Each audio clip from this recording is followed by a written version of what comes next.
এটি মানব সৃষ্ট দুর্যোগ।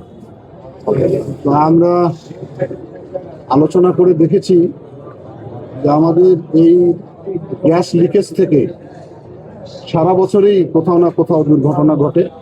গতকালকে যেমন চট্টগ্রাম হালি শহরে ঘটেছে এবং আজকে আমরা খবর পেয়েছি যে কুমিল্লার দাউদকান্দিতে এক ধরনের ঘটনা ঘটেছে।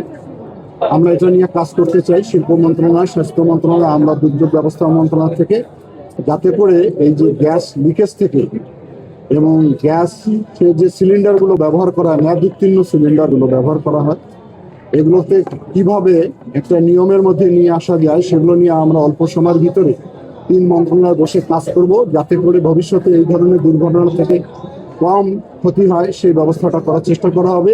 আর আমাদের মন্ত্রণালয় থেকে আমরাও বলেছি আমাদের যতটুকু সাপোর্ট দেওয়ার দরকার আমরা সেই সাপোর্টটা দিব।